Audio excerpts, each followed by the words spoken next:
You're listening to a 3CR podcast created in the studios of independent community radio station 3CR in Melbourne, Australia. For more information, go to allthews.3cr.org.au. Are you a 3CR subscriber? We really need our listeners to subscribe to the station. It helps us remain financially independent and is an important part of our community governance. It's just $40 concession, $80 waged, $150 for a band or organisation, and $300 solidarity. Become a 3CR subscriber today. 3CR Radical Radio.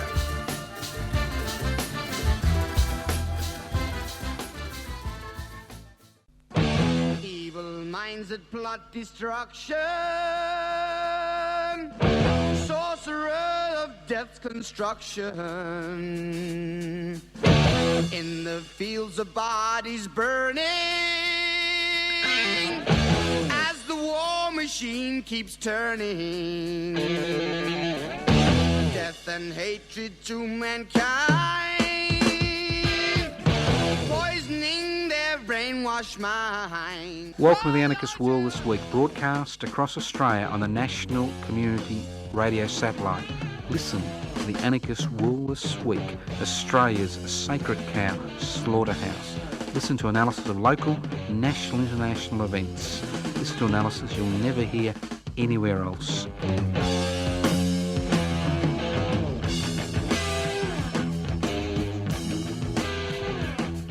Welcome to the Anarchist World This Week, broadcast across Australia by the Community Radio Network. Welcome to all our listeners across Australia in every major city in this country. Now, if you wonder what anarchy is all about, anarchos without rulers, a society without rulers, not without rules. What gives rulers the ability to determine the lives of billions of people? Inequalities in power and wealth. So the anarchist struggle is the struggle to devolve power, share power, possibly through direct democratic means, or the struggle to hold wealth in common and use it for the common good. Very, very simple concepts. Nothing radical about it. What's radical is the reaction of those people who own the means of production, distribution, exchange and communication, and their supporters in the state system. That's what's radical. What they're willing to do and what they have done over centuries to stop people enjoying, that's right, enjoying the spoils. Now tonight, if you are in Melbourne, I'll be doing a lecture on the Tolpuddle Martyrs, but a little statement I just like, hopefully I can remember it, which was made by George Lovelace when he returned from his incarceration in Van Diemen's Land for having the audacity to form England's first agricultural union, Friendly Society of Labourers, you know. And he said, and these were his words when he got back to England after he'd been pardoned. These were his exact words. Arise, men of Britain, and rally around the standards of liberty, or forever lay prostrate under the iron hand of your land and money-mongering taskmasters. Transportation did not have the desired effect on me, but after all, I've returned from my bondage with my views and principles strengthened. It is firmly fixed in my mind that labour is ill-rewarded in consequence of a few tyrannising over millions. I believe that nothing will ever be done to relieve the suffering of the working classes until they take it into their own hands. George Lovelace, 1837. Think about that. Almost, over 180 years ago? Similar problems today. Inequalities in power and wealth. Similar issues. Little seems to have changed. Now, also, I'd like to thank all those people who listened to the radiophone edition of the Anarchist World this week. Last week, on Community Radio 3CR from that's the community radio station which Anarchist World This Week is broadcast from via the Community Radio Network across Australia, and we raised $8,500. Unfortunately, we are $3,000 short of our target. 3CR Community Radio is not dependent on advertising, not dependent on government funding, not dependent on the corporate media or anybody else. That's why you can hear programs like the Anarchist World This Week. And as I keep telling people, do what the rich and infamous do. If you're a wage earner and you pay taxes, redirect your taxes by giving a donation to Community Radio 3CR here in Melbourne. You can ring on 039 419 8377 and just say that you're ringing on behalf of the Anarchist World This Week and you'd like to pledge so much. And if you do it before the 30th of June, which is not very far away, I think it's 10 days away, you'll be able to claim a legal, legitimate tax deduction. Or you can get a warm inner glow. Or you can go to 3cr.org.au/donate. And obviously, if you are listening to this program on another community radio station, support them as much as you can. As a volunteer, financially, whatever, because community radio is still relevant, still plays an important role in disseminating ideas in our society. Now, it's been a fascinating week. I'm interested in the concept of digital fascism. It's a fascinating little concept because very few people are talking about the dehumanising effect the digital revolution has on the individual, not just on communities, but the individual. And in many regards, it reminds me of sheep being herded by sheepdogs to somewhere they don't want to go. And it seems everywhere we look, this digital revolution isn't about improving our lives, but it's about training us to act in ways which are contrary to our interests, but which increase the profitability of the corporate world. I mean, that's what the digital revolution has become about.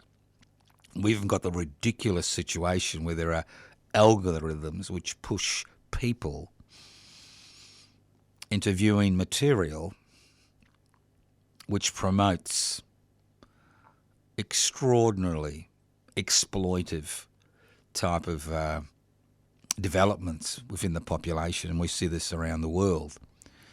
It's all about making a profit for those individuals and corporations which own these digital platforms and manipulate human emotion and dehumanise us in order to maximise their profits. And the fact is, every time you use an app, every time you use a self-service, in a supermarket, every time you're forced, to join the so-called digital revolution, it's another little strip of humanity which is stripped off your flesh. Not for the good of society, not for the good of the individual, but for the profits of a minority. As George Lovelace said, you can lay prostrate, that's right, lay prostrate under the iron hand of your land and money-mongering taskmasters. So think about it. Think about every time you get involved with this so-called digital revolution.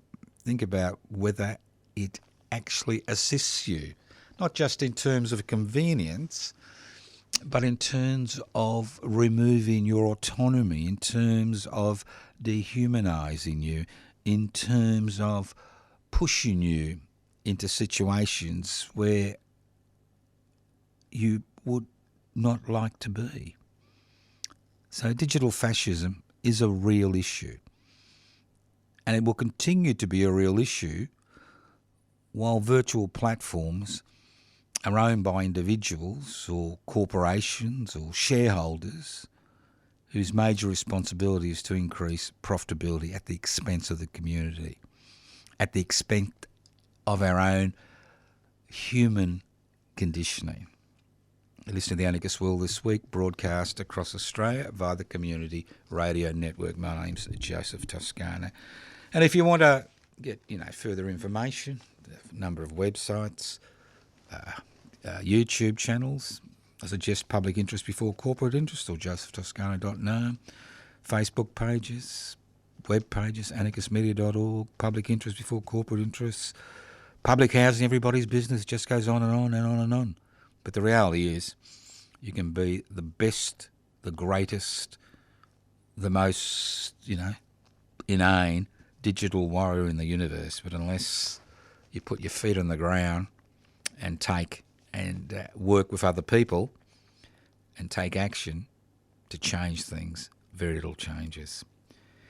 Now, it's interesting that, and again, this is something that maybe didn't catch your attention, but Tommy Smith, the 1968 Olympic gold medalist, and John Carlos and Peter Norman in October 1968 were involved in a exceptionally important protest. And 5 decades on, Tommy Smith was invited to Paris before the Paris Olympics to give an oration. And in that oration, he highlighted the importance of Peter Norman, the silver medalist, the Australian silver medalist from Melbourne. He highlighted the fact that his solidarity was such an important part of their protest. And wasn't and as he said, it was about human rights for everyone, regardless of colour, cause or nationality. Human rights for everyone. And Tommy Smith, at the age of 80, crying, said, "One of the greatest persons I've ever met," Smith said of Norma, was Peter Norman, one of the greatest persons he's ever met. So, after 50 years later, that action, which was, which had profound implications for the 3 athletes, continues to reverberate. I think what that shows us is that sometimes you need to do things that other people think are not quite right. And decades later, people begin to understand the significance of that action you took, irrespective of the personal cost. And Peter Norman's cost was enormous. Tommy Smith and Carlos's cost was enormous. They had their medals stripped off them. That's Carlos and Smith. But the thing is, it's about universal human rights, and we've seemed to have forgotten that concept of universality. That human beings, irrespective of our colour, our race, our nationality, the language we speak, our religious beliefs, our gender, our sexual orientation, we all should have those rights. And that's what anarchism is about. It's about breaking down that hierarchy, that boundaries, which allows a minuscule minority, as George Lovelace said in 1837, tyrannise millions. Let's move on.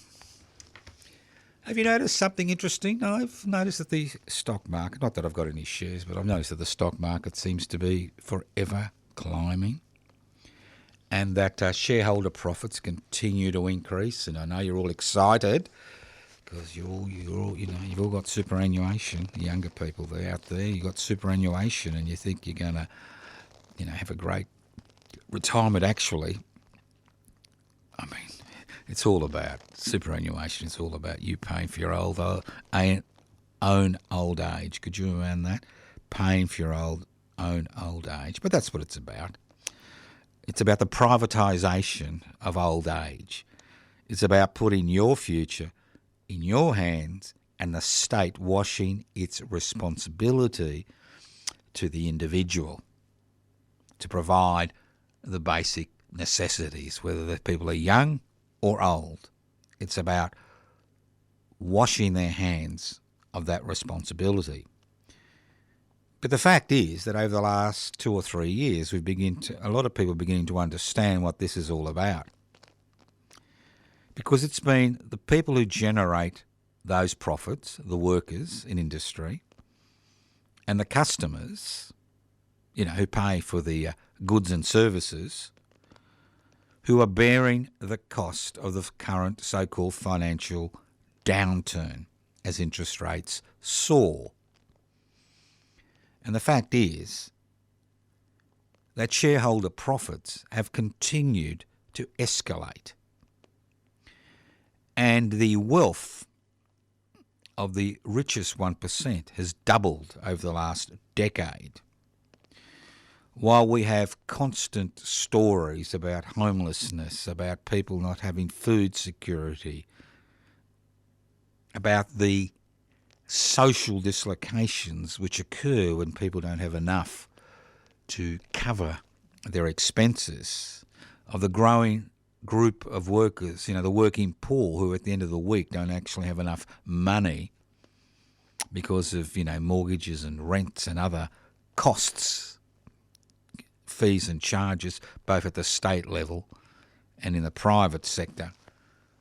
You've got to this situation where when are people going to say enough is enough? Do we really need to continue on this bandwagon that the private investment for private profit way is the only way? There is no other way that human beings can actually organise themselves to ensure that in a country as rich as Australia,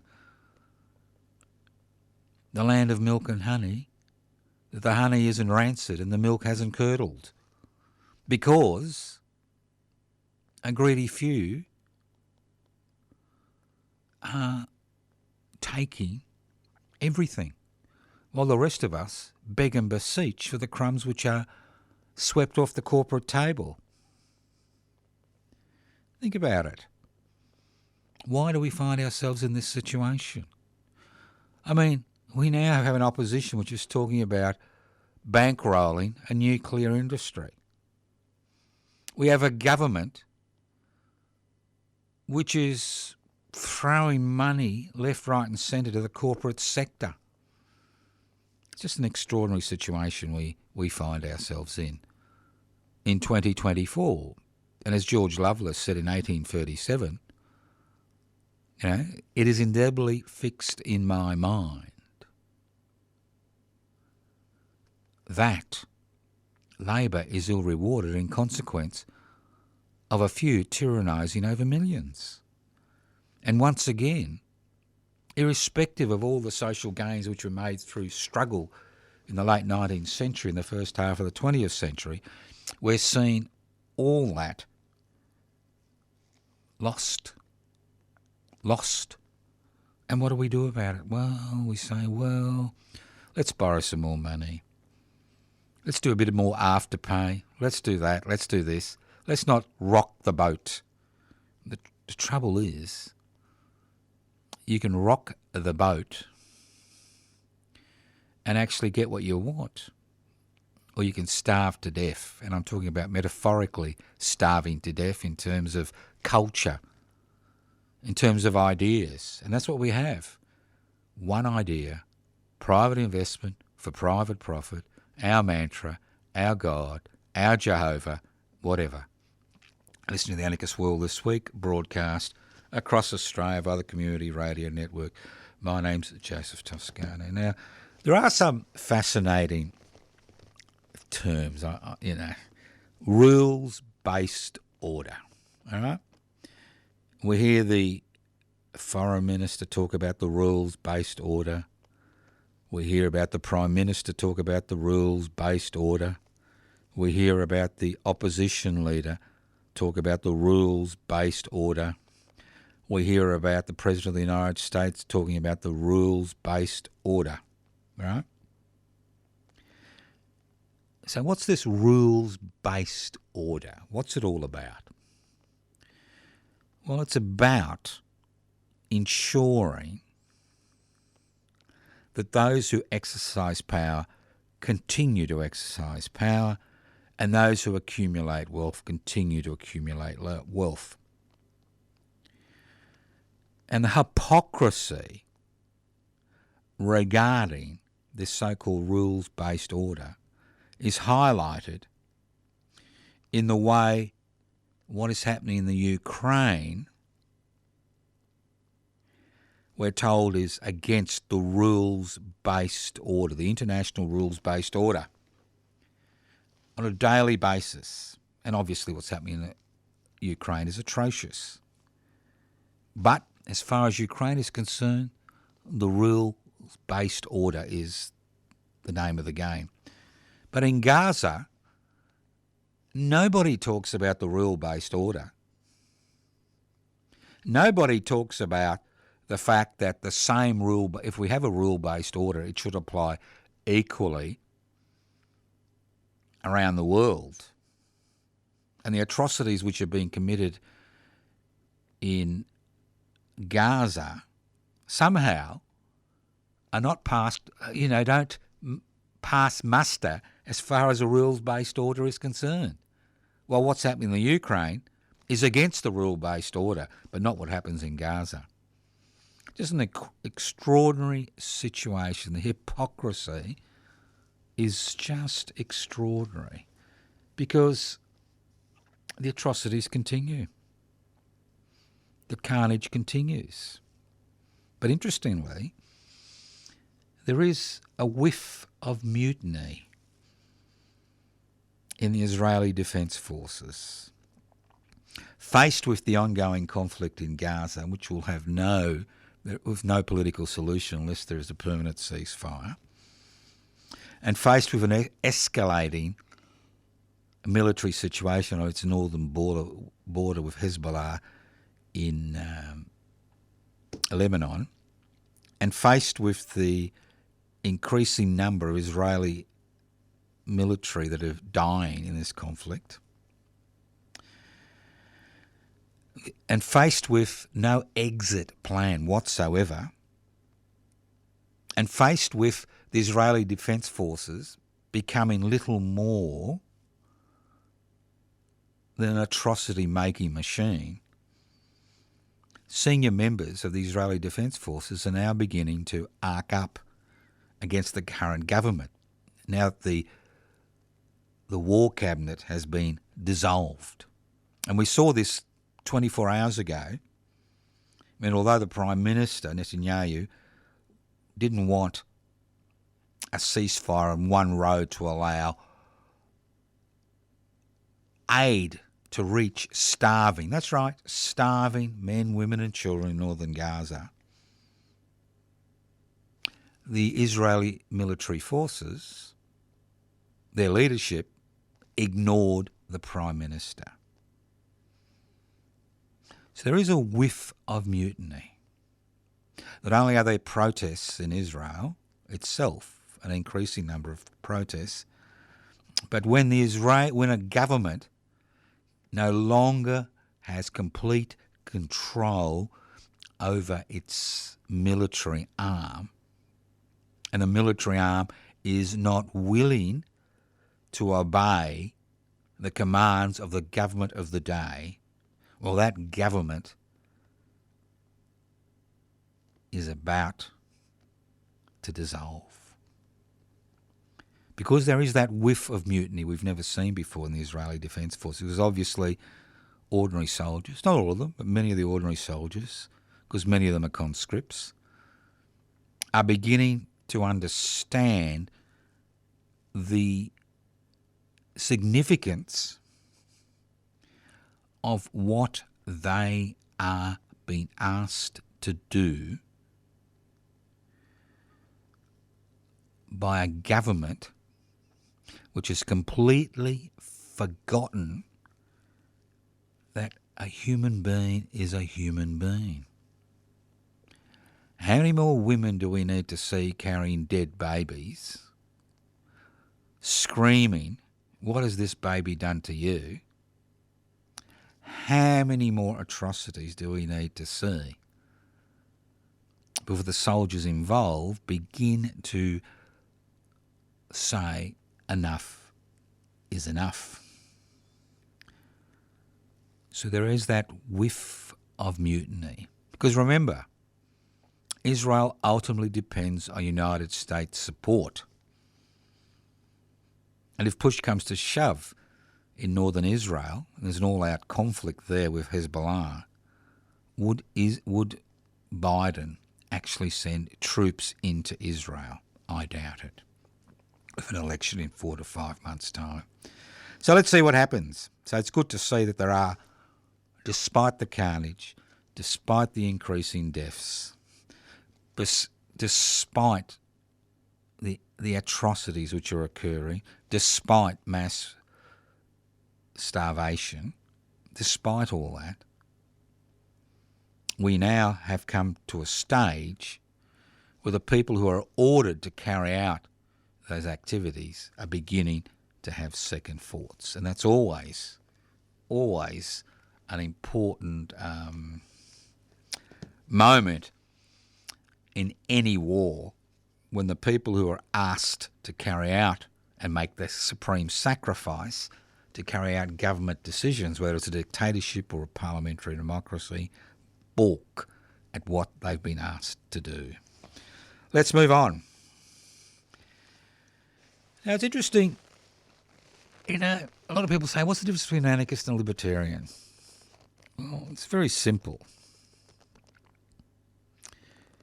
I mean, the anarchist struggle is the struggle for freedom from the state, that's for individual freedom, and freedom from market forces, freedom from the market.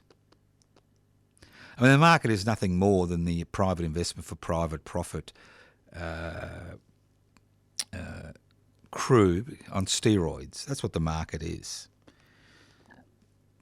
I mean, workers ask for a better share of the wealth that they produce. They're asking for freedom from the market.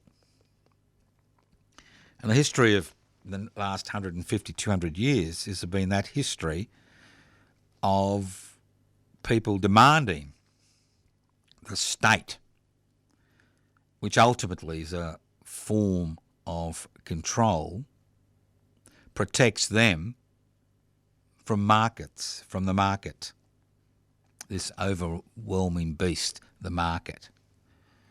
So anarchists are against, we want freedom from the state and we want freedom from the market. Libertarians, they just want freedom from the state. They love the market. They love exploiting people.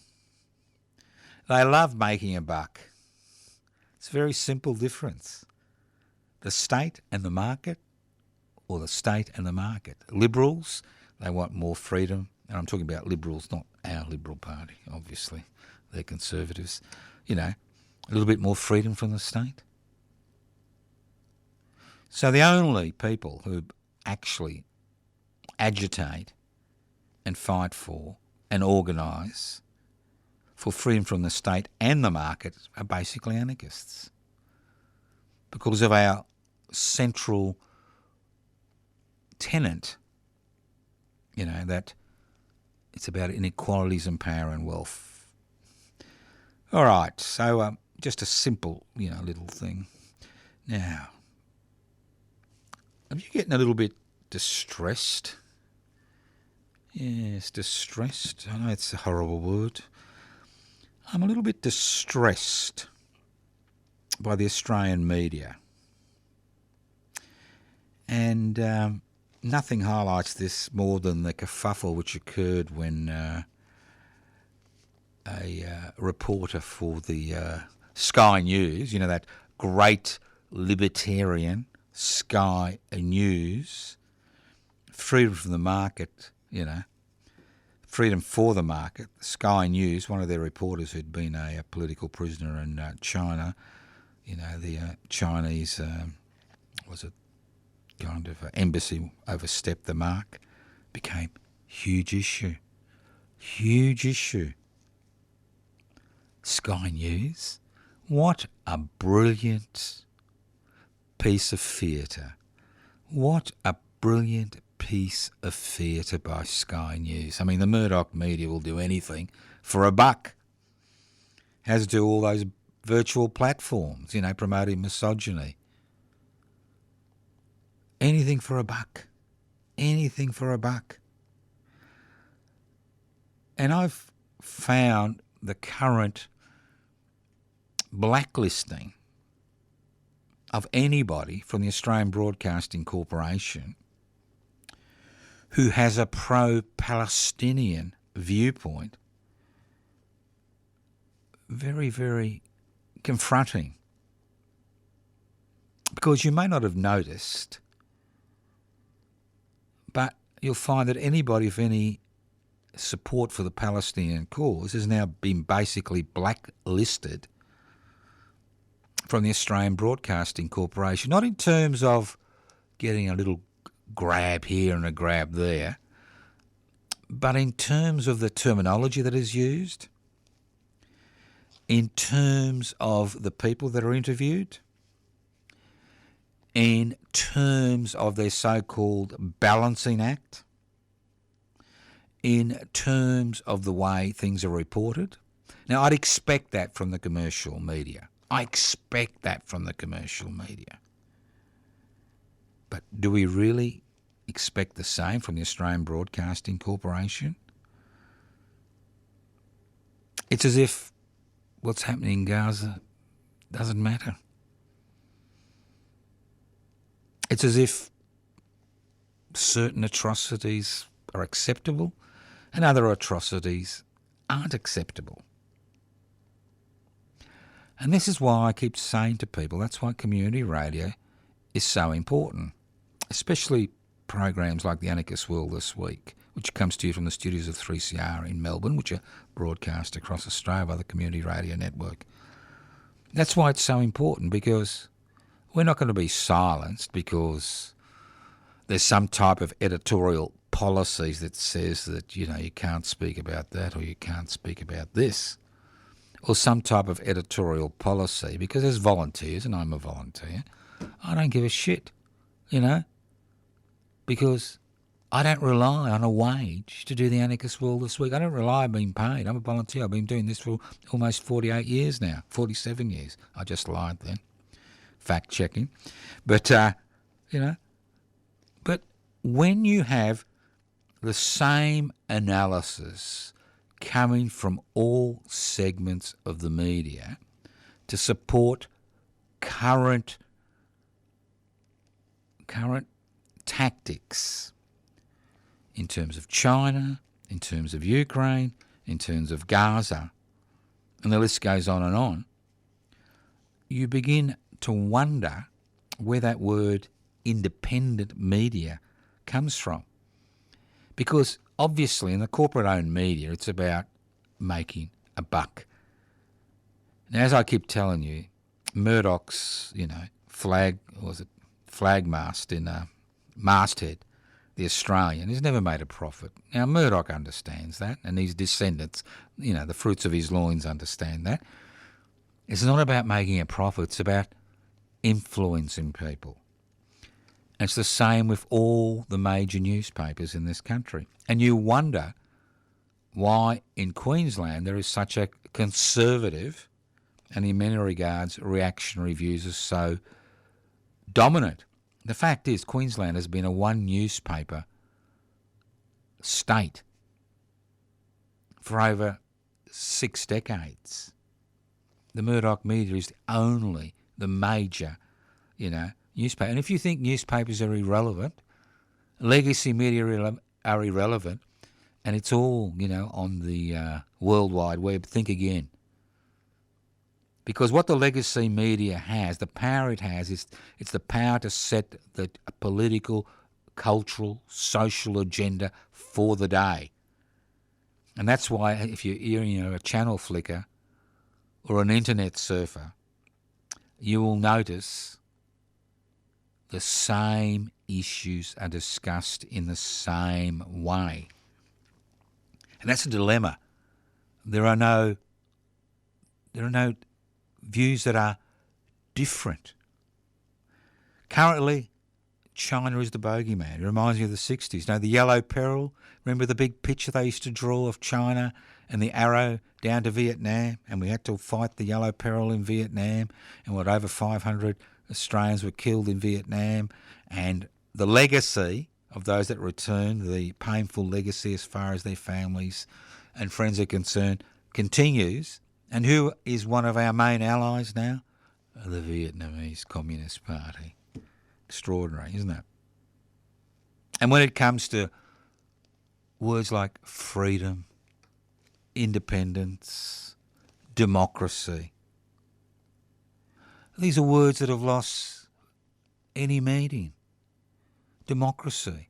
Is parliamentary democracy democracy? Is electing somebody for 3 to 4 years and giving them a signed blank cheque, those of you who remember what a cheque is, to do what they like for the next 3 to 4 years, is that democracy? Rule of the people, by the people, for the people? Freedom? Freedom to do what? Freedom to buy shit? I mean, is that freedom? Freedom to become a consumer?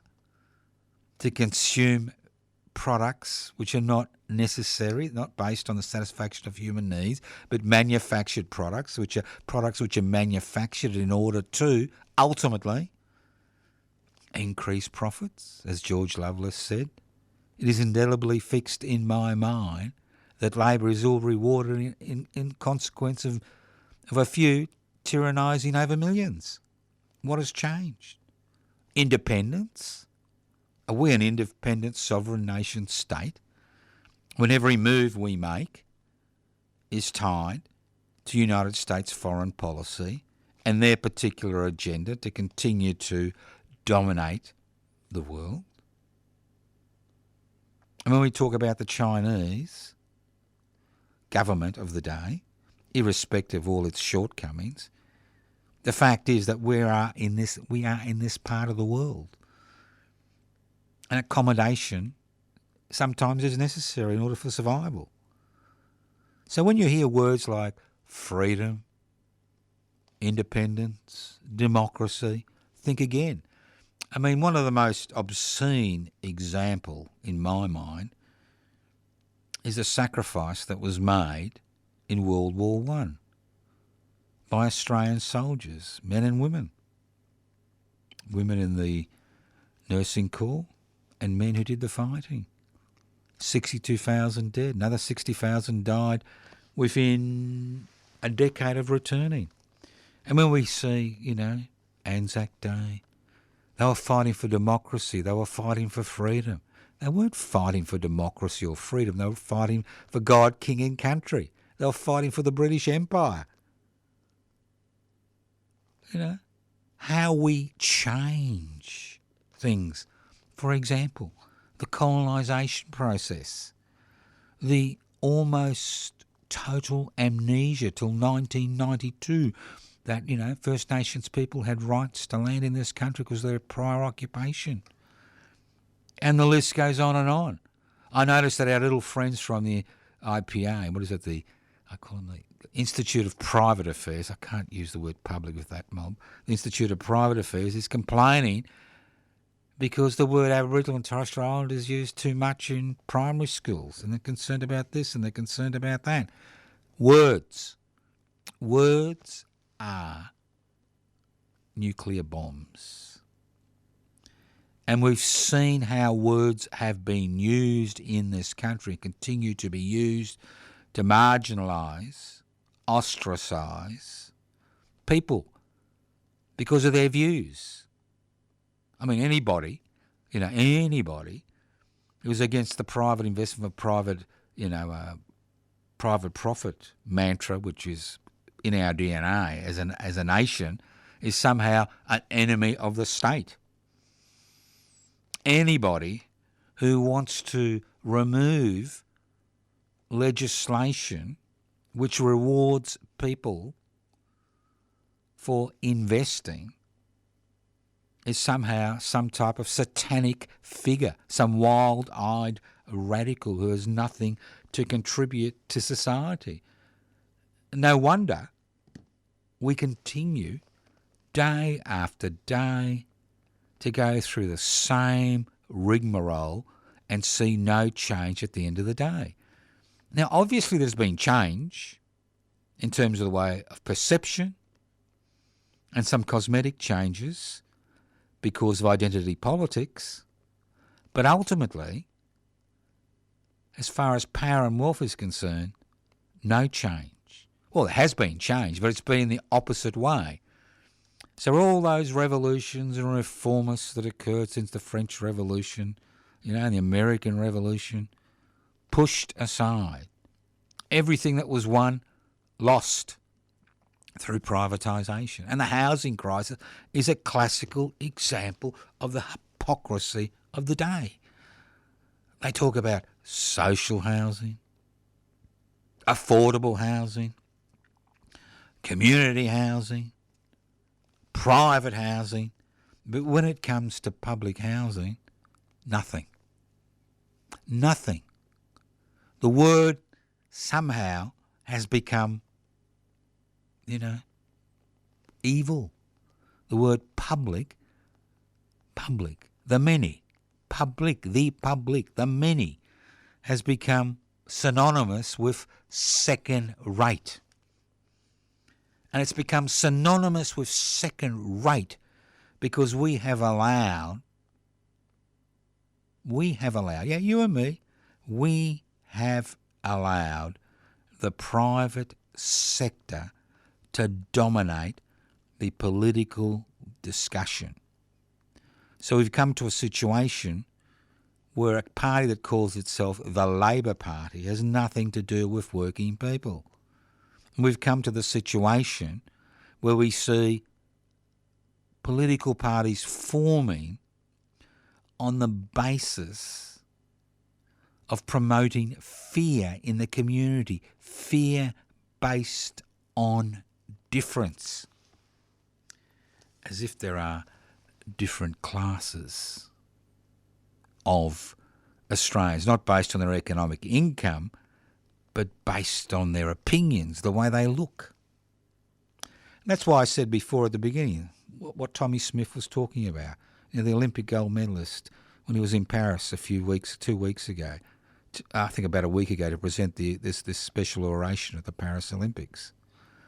It's about universal human rights, something we seem to have forgotten.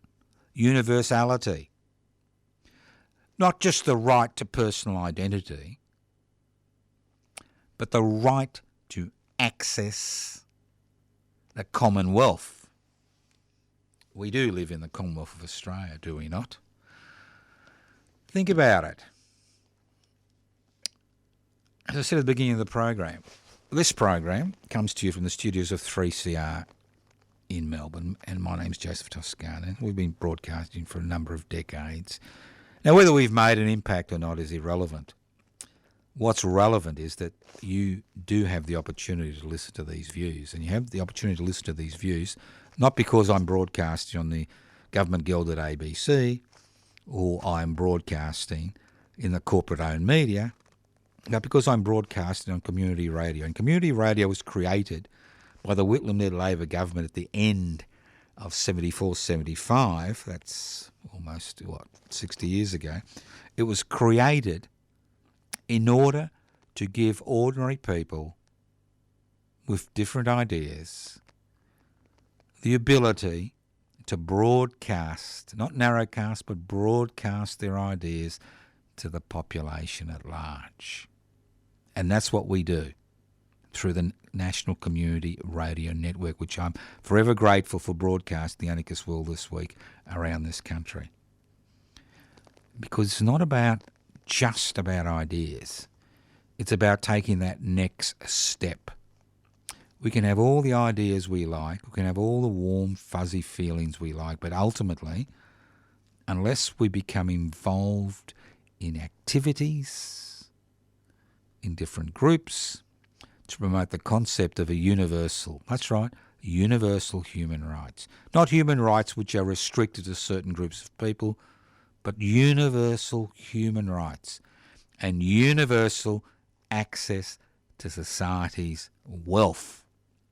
then we will continue to have ad nauseum stories in this country of all countries, all sovereign nation states in the world, of poverty, of homelessness, of issues regarding the working poor, of the majority of the population contributing to corporate welfare, of us seeing the natural resources in this country exploited for the benefit of a minuscule minority who've become billionaires, of having every aspect of our living from birth, from cradle to death, dominated by a private investment for private profit mantra. And that's what we see from birth to death. If you find yourself born to parents who don't have the necessary economic resources to look after you, your ability in this country to get anywhere are minimal. And we've now got to the ridiculous situation where the state has moved out of the way of the corporate sector and allows them to exploit us for their shareholders. Such a ridiculous situation we find ourselves in 2024.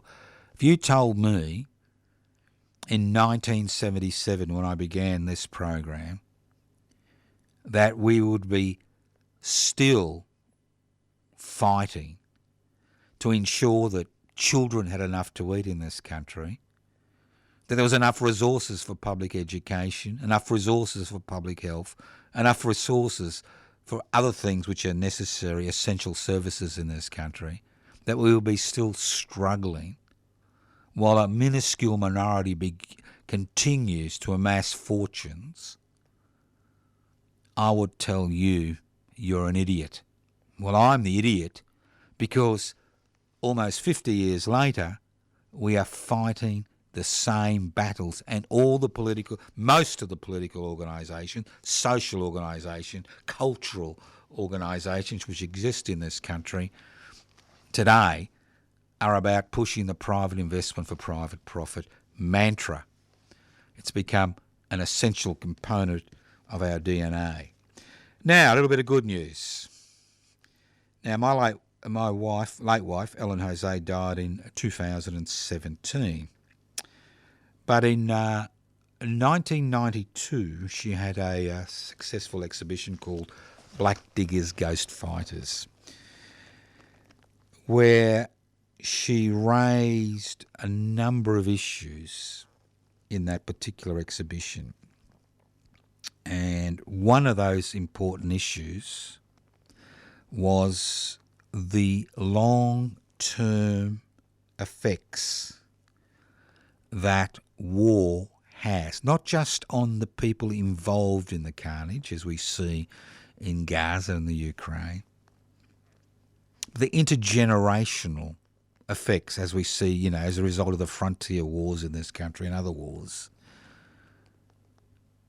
Because everybody loses. And that exhibition in 1992 opened a lot of people's eyes. And in many regards, it was an anti-war exhibition. Now, interestingly, the Australian War Memorial bought 6 of those paintings, and the Australian Museum in Canberra bought 3. And Jara Briggs, who was the curator of the Melbourne Art Trams, part of the Rising Festival,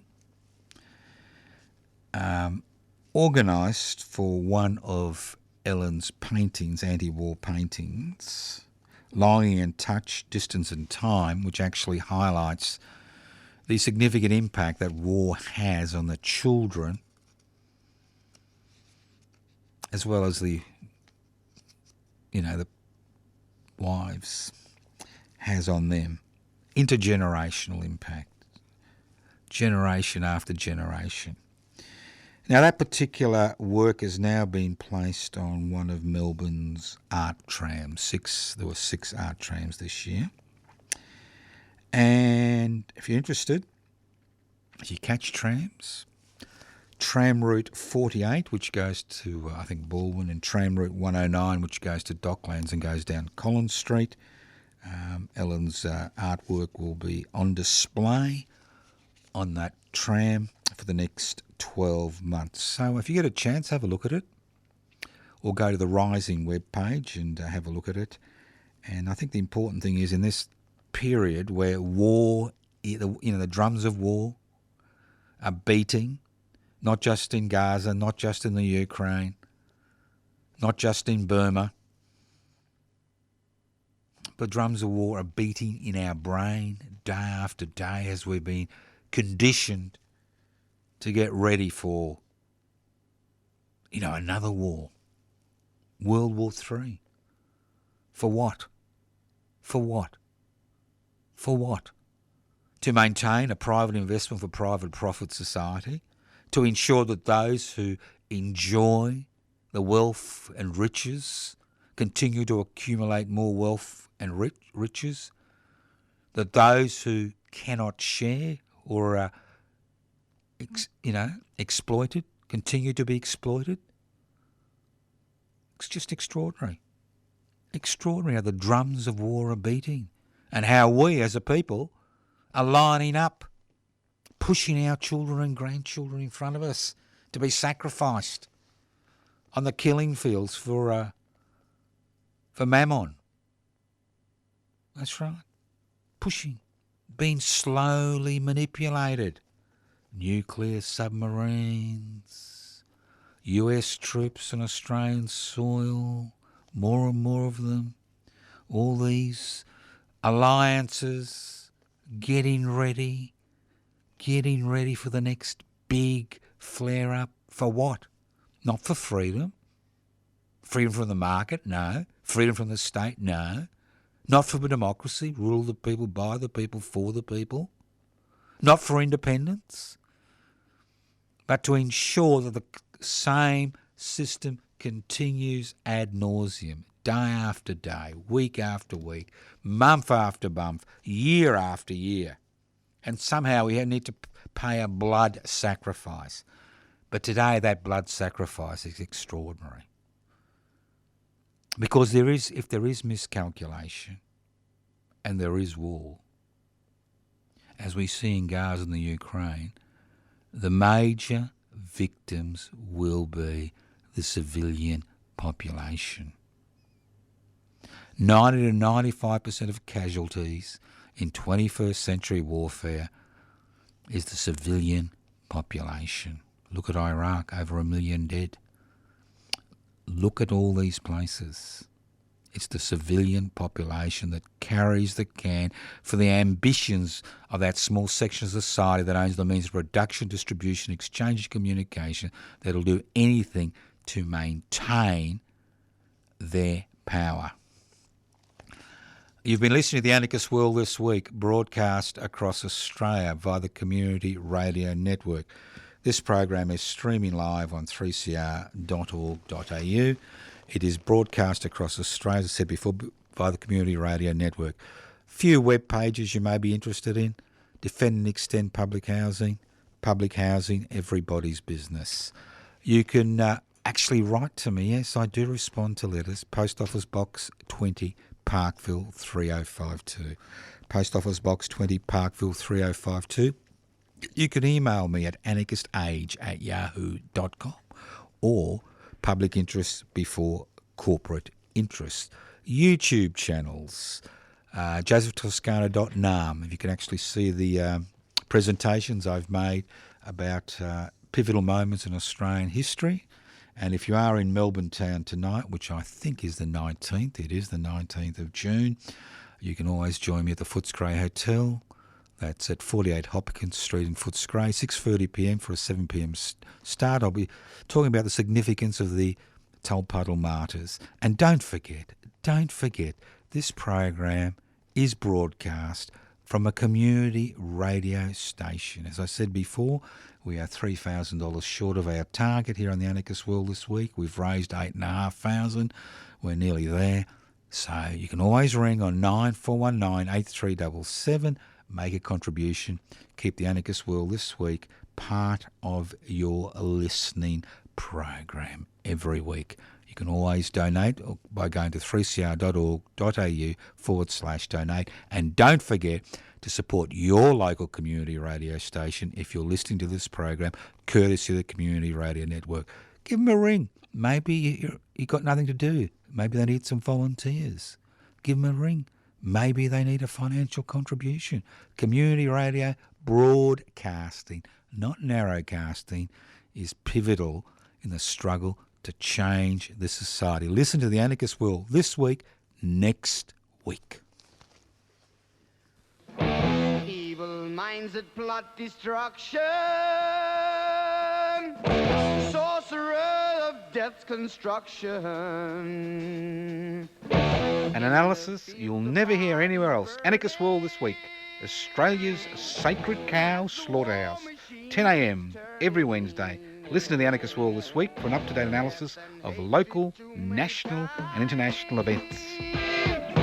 Poisoning their brainwashed minds. Oh, Lord, yeah.